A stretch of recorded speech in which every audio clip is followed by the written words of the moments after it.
Good Sunday morning to each and every one of you, my father's children. You're tuned into Sunday Morning Praise right here on WURD, Progressive Black Talk Media with your favorite church girl, the one, the only Kayla J. And as always, I'm excited to talk with y'all. Today is 8:30 here on the East Coast, and you hear my mouth, which means it must be time to get some information.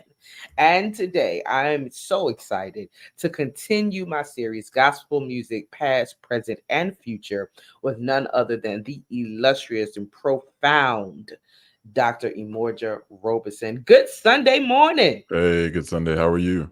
I'm good. I'm good. Good. How are you? I'm feeling pretty good. It's a nice day outside. I have no complaints, so I'm doing pretty well.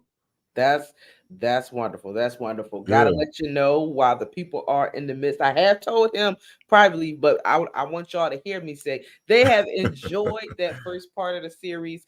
So I am looking forward to the conversation today. But the Well, thank people, you. they love you. They love Oh, I you. appreciate it. That means a lot. People don't have to like you. That's right. So I appreciate it. That's right. Well, we're going to dive right in because we have a lot to talk about Yeah. today. And today, everybody, we're talking about gospel music present. And we're going to start with this past weekend. Mm, Uh, there was the Stella Awards, which is airing tonight, everybody. Again, the Stella Awards is airing tonight on Stellar TV. Sorry, not tonight. Next week, August the 3rd, on Stellar TV. So make sure you bet. set your clocks, set your remotes. The Stellar Awards happened this weekend. The GMWAs happened this weekend. I know you was at another gospel event. You can tell us about that, but I want to know why such a not distortion, but separation and division amongst the gospel community. Communication. I think that's the simple way of saying it. I honestly believe that because I have this conversation with one of my friends, and we talk about like why it's so hard for people to just enjoy the moment when we go to certain spaces, and why ever is everyone Mm, always like on Facebook Live. Like, I could be in a room that has like the best audio, the best visual. It's already on YouTube. They got 5 cameras going here and there, and it's live, and people will still use their phones. And so he said it's because people want to be the first. He said they want to be the ones who mm, can actually put it out there first, and so that way they can be the source. And I think a lot of times, um, and I don't know how these conventions, like how far in advance they plan, but sometimes they want to be the first ones. So, well, we had our hours out first, so y'all should have mm. changed yours, kind of deal. But like I even was telling a friend of mine, like we're another friend, like we're so small. The gospel industry is small. It's It is. large in its own way, but it's still small compared to others.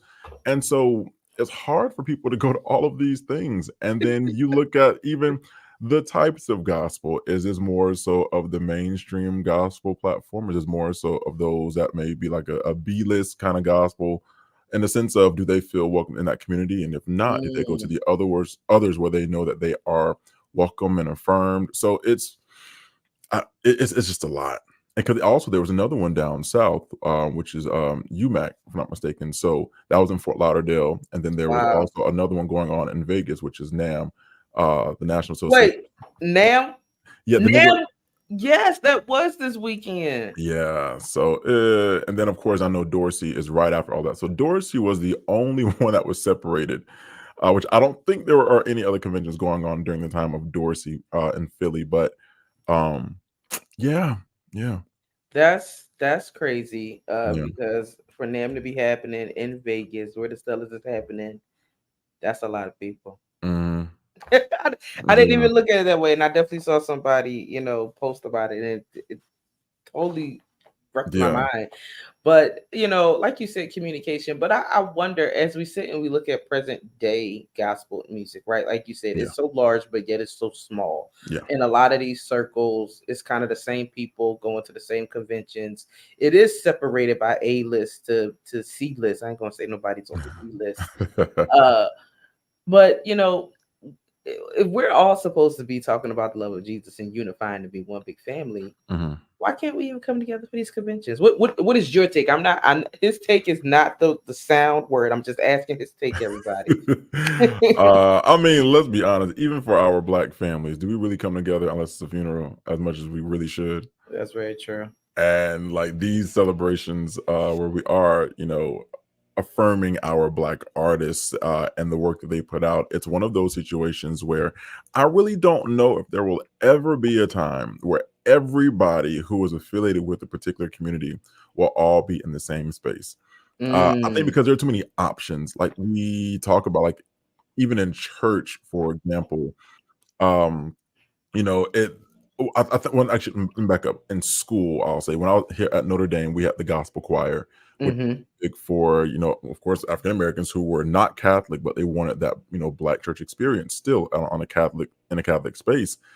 And the choir used to be at one point like 70, maybe even pushing 100. But then as other groups were beginning to form, it took away from the larger group. And so gospel choir started to get smaller as the Afrikaners, there was the African group that got started. There was maybe the Haitian group that got started. And so people didn't have to feel like they need to be in this melting pot of different people as it relates to their culture and maybe nationality, but they were able to go with their own cliques. Mm. It's not necessarily in the bad way, but they're their community group, I will say. And so when you have all these options, people are like, okay, well, I don't have to go there. I can go somewhere else and I'll be good. As long as my crew is there, like we good. And so, with these conventions and these conferences and award shows, it's people go with their people. And plus, I don't know from the business side of it, if it's a money thing, perhaps. But even with the churches that are like only have 5 members and they are holding on strong, and the church around the corner only has 3, they won't have the conversation of consolidation because they want to maintain that power. And I think Mm. we have that same situations and stuff like this. So, and I know they have their own role as well. But at the end of the day, our people can only do so much before people are stretched thin and money only goes so far.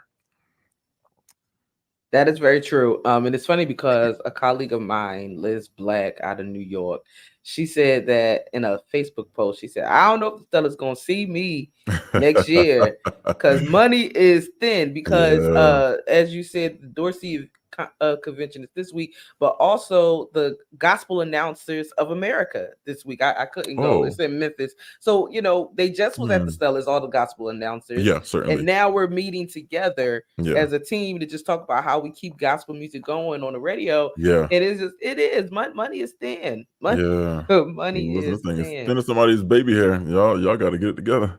That's why we gel them up. That's why we gel them up. Look. Oh man. But moving a little bit to artistry, Yeah. right? Yeah. In gospel music present, I have to preference this, y'all, because every Sunday morning I give y'all some past and some present music, and I'm looking forward to the future.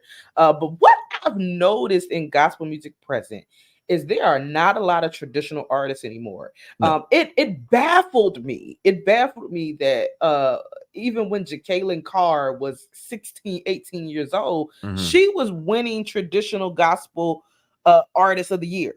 Mhm. And this young 16, 17-year-old is going up against Dorothy Norwood and Shirley Caesar at the time because they were still putting Mm. out projects. Yeah. And but she's the only one. And I Yeah. love watching, our gospel award shows, but even in this day now, she's still the only younger artist, newer artist with traditional quote unquote music. Mhm. Mhm. Why do you think our age group or newer artists today, let's not even just say our age group, because some of the newer artists is way older than we are. Mhm. Mhm. Yeah. But they're not coming out with the traditionalism of gospel. Why do you think they've turned over to as another gospel colleague of mine say soft Jesus music? Mm. I this is actually part of my discussion I'm having in class. Well, first thing I'll think about is when I think of Jacqueline Carr's voice, she has like this voice. It's a voice that reminds me of someone like the Caravans in a sense. Yes. And so I would attribute that to like this very traditional, this raspy kind of dark kind of sound, gritty at times. But I could literally see her fitting into the mold of that, and it's very quartetish. If I was put her like in the quartet, Mm, I could see her, driving it home. I also think because people tend to find themselves in music that affirms them. mm, And if people didn't grow up with grandma taking them to church, singing those songs, they probably are like, this sounds like I'm picking cotton right now, and I don't want to be Wow. picking cotton. And it's unfortunate, but those songs, of course, are the ones on which we stand on now, where Mm-hmm. we have this music. And there are a lot of things that make gospel what it is. You look at the rhythmic portion of it, you look at the lyrical content, you look at even the sound of it. Mm-hmm. There's the form as well too, verse, chorus form. We have tripartite form. All of these things make gospel what it is, but it's also the imagery and the dramatics that come with how the story is told. We look at how pastors always use illustrations, or at least they used to. Um, Illustration when they would tell these stories, it is the theatricality that we Mm-hmm. see in gospel music, and that can sometimes teeter along the lines of, well, how far is this? How well actually is this? This performance being effective? Is it effective, or are we taking away from what should be the message at the moment, which is whatever the lyrics are telling us? And so there are a lot of moving parts as it relates to how the story is being told. And also, it depends upon the heart posture as well.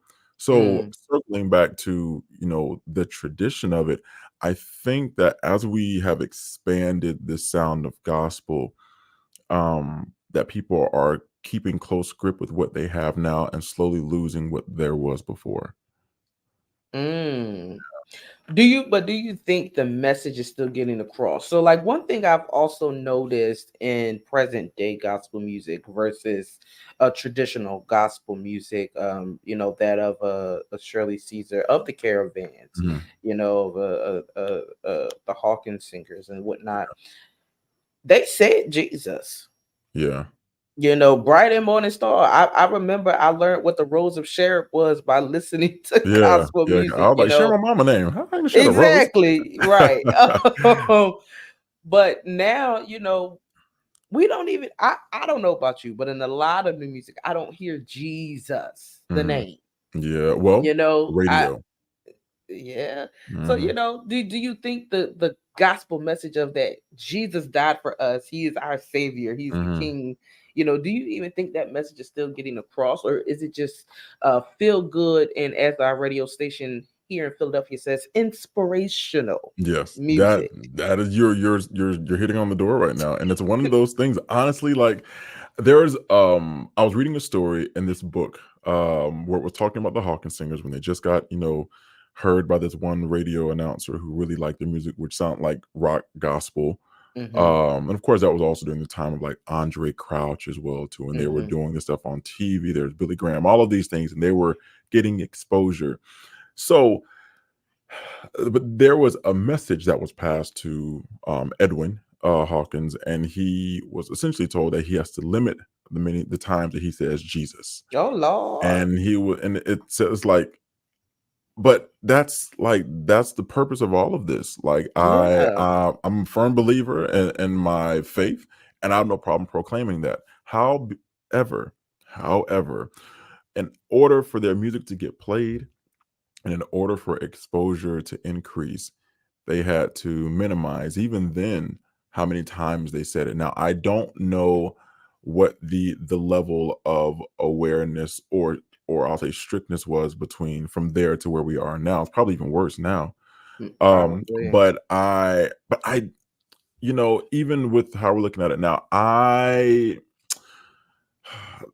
the semantics are very high, in the sense of, like, you have to be careful. You can't say too much here. Like, we know who you're talking about, but we don't Mm-hmm. want you to say it, because if you say it, one, it can be offensive to somebody, and then two, Mm-hmm. you can mess up people's money. And if you want to get booked at these places, you got to be careful how much you say it. So now these songs are so constructed where we understand just by context of who we're talking about, but Mm. yet it sometimes leaves it to the curiosity of the listener. And yeah, yeah, it's very it's a very thin line out there right now. It is. Do you think that is not, let me pose this correctly. We both said, we heard the rules of Sharon. Now, do you think that that is why you hear some of these creative names, but I'm not even hearing the biblical Mm, names. Like I feel that the Bible, that God foresaw this coming, right? And that's why we have so many names for God, right? mm, mhm. He's the Lord of the angel armies. He's the chief, the Yeah, counselor, wonderful counselor, yeah. but I don't even hear those names. I got you.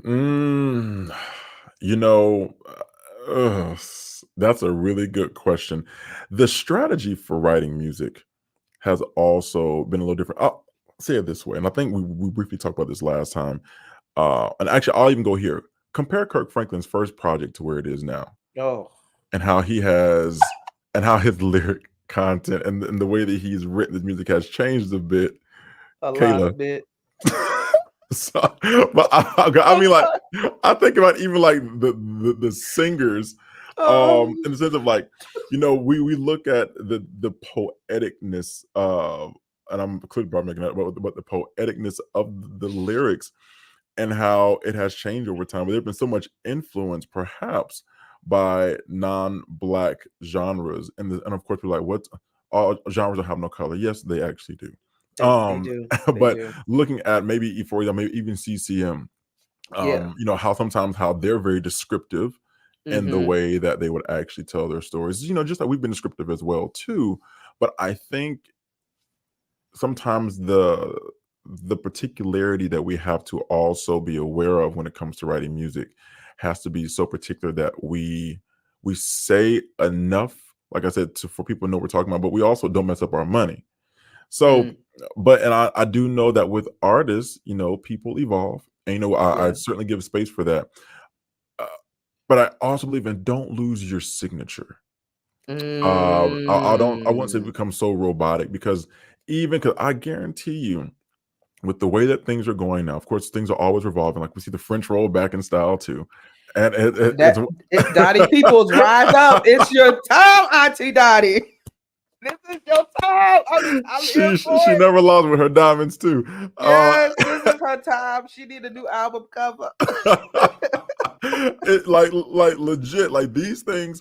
I promise you, at some point, someone is going to try to revive the old way of gospel. But even writing gospel then was so different. People Yeah. took their time with verses. Like sometimes some of those chords Mm, were very like intricate. I think about "He Decided to Die." mm-hmm. Like that verse, not many people always sing. They usually go straight to the refrain.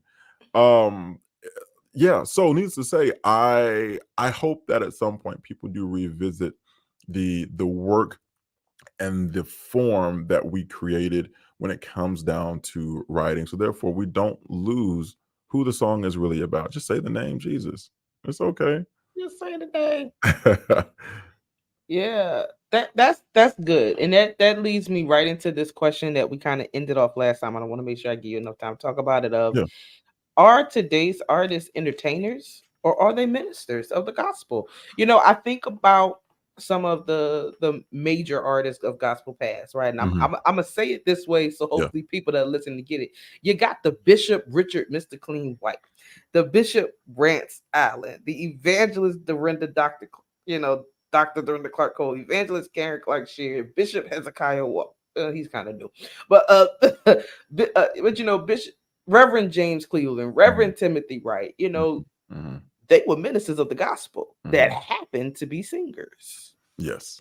And now you have, I love them. I'm gonna just name some, but you have them. I'm gonna try to name ones that I know that aren't pastors. A Chandler Moore, Mhm. Mhm. Naomi Rain, Yeah, I don't know who that is. Melvin Crispell. Yeah. You Yeah. know, Yeah. they're wonderful singers, and Mhm. I've Yeah. been to all of their shows. Yeah. But are they true ministers of the gospel? Yeah. I think and like you said, there's this history when it comes down to pastors, just even along just African American history, how pastors have been everything. They have been the newspaper. They have been the person who will eulogize, of course, folks at funerals. They have Mm, worked on the streets. They have been singers. They have been radio announcers. They wear so many hats, and they find these ways in which one job informs the other. So there's always been like this recycling or this appreciation or this through line of the African American story told in different ways in different spaces. Oops. Mm. And then also, um, so yeah, so though those titles certainly came with some other hats they had to wear as well. And of course, like for example, some of the ones you named, like they stem, of course, church babies, Chandler, Melvin, Yes. um, and I think about like even just how their fathers have been inspirational in the gospel slash the religious side as well too, as it relates to the church. And I think about like so, and I want to look this definition up. So, what does it mean to like entertain? So, entertain means to provide someone with amusement or enjoyment. Mm. Some other names, other things we can say are like, amuse or divert or delight. And then to perform means to carry out, accomplish, or fulfill. Once again, to carry out, to execute, to bring about, to bring off, to put on, to present. And then the role of a minister is to provide spiritual guidance to the community and to help and comfort members of their faith. Whereas, like some other words I looked at where it says conduct, I thought about it says like bearing, actions, manners to address or acts, activities. And I say all that to say I remember growing up in the Defuniak Springs where I would hear folks come to the mic. It would pretty much go like this. Praise the Lord, everybody. Praise the Lord. Praise the Lord, everybody. Praise the Lord. Praise the Lord, everybody. And they get louder every time. Like, why are we doing this? Like, why are we screaming at this Yeah, point? yeah, yeah, yeah. And then I didn't come to entertain you. I didn't come for no form or fashion.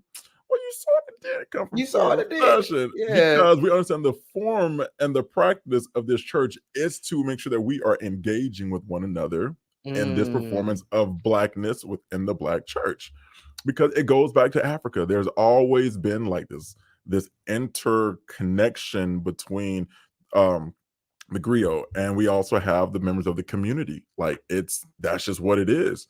And Mhm. so I think about even now as it relates to just the form of like entertaining and the performativity. Yes, there is a level of entertainment. There is a level of performativity because performance, even like when people are just having conversation, they are performing the ways in which they have been taught to engage with one another.